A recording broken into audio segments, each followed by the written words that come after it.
Ini fakta. Saya menjadi saksi dan saya melihat. Generasi pertama mendirikan perusahaan, generasi kedua membesarkan, generasi ketiga menghancurkan. Dulu Bapak Abi Susanto juga mengangkat ini, bagaimana sebuah bisnis keluarga itu bisa langgeng. Saya lihat ya, terutama untuk kalangan-kalangan orang Indonesia asli ya.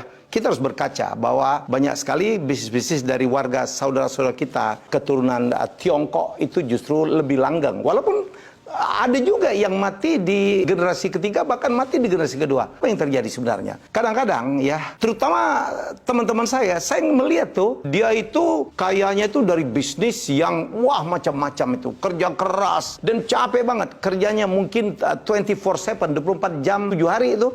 Nggak ada liburnya. Dan dia merasa dia sukses. Menjadi raja hutan, menjadi raja dalam bidang oli. Dia itu punya perasaan sayang anak. Gua nggak mau anak saya seperti saya. Apa yang dilakukan? Anaknya dia kasih privilege yang banyak banget. Bapaknya atau kakeknya sukses karena no privilege. Karena anaknya atau cucunya banyak privilege, apa yang terjadi? Manja, tidak sekeras gaya hidup dari bapak atau kakeknya. Kemudian disekolahkan di sekolah-sekolah terbaik. Nggak perlu cari beasiswa, nggak perlu kerja dulu ambil apa sekolah, nggak perlu. Semuanya sudah ada. Dan celakanya juga, kadang-kadang anak-anaknya dikirim ke sekolah-sekolah yang tidak ada hubungan dengan bisnis bapaknya atau kakeknya. Ya, ada orang bapaknya raja oli, belepotan gitu, anaknya disuruh, kamu nak, kamu jadi masuk sekolah kedokteran terbaik ya, biar papa nanti kalau sakit, mama sakit, ada yang ngerawat. Ini celaka ini. Artinya apa? Inilah yang membuat generasi kedua, generasi ketiga itu tidak nyambung dengan bisnis yang membuat mereka kaya. Ya, dan itulah yang terjadi. Dan on the other hand, di sisi lain,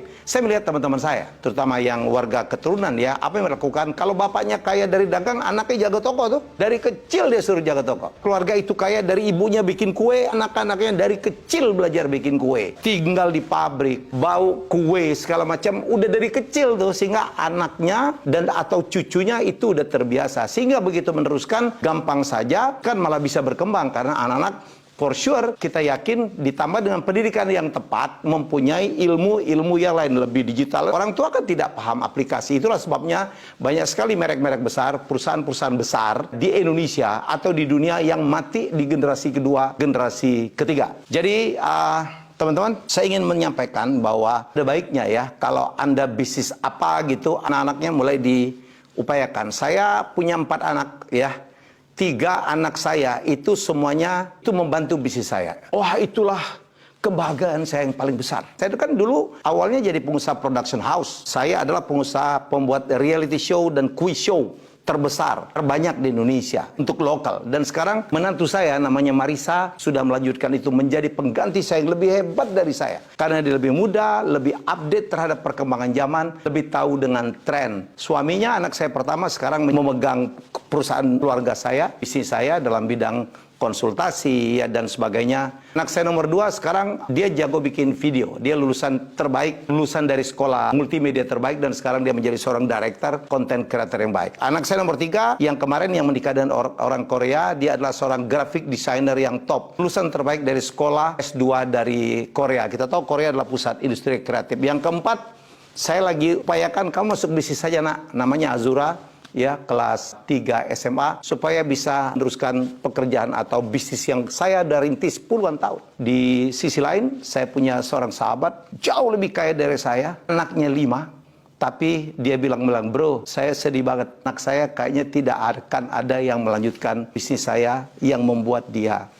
kaya raya. Jadi disitulah intinya. Saya pikir kita sebagai orang tua, kita sebagai kakek, kita kepengen dong perusahaan yang dari bayi kita besarkan diteruskan oleh anak dan cucu kita, betul? Cara yang gimana? Masukkan ke dalam bisnis. Kalau Anda kayanya dari jual kue, jangan masukkan dia misalnya ke fakultas kedokteran. Jangan. Ya, masukkanlah misalnya ke industri-industri tentang food industry dan sebagainya. Itu tips dari saya. Jadi kalau Anda ingin mempertahankan bisnis Anda, dilanjutkan oleh anak cucu kita, jangan jauhkan mereka dari bisnis yang kita tekuni, yang membuat kita kaya. Walaupun untuk itu harus bekerja keras dan juga tidak boleh menerima banyak privilege.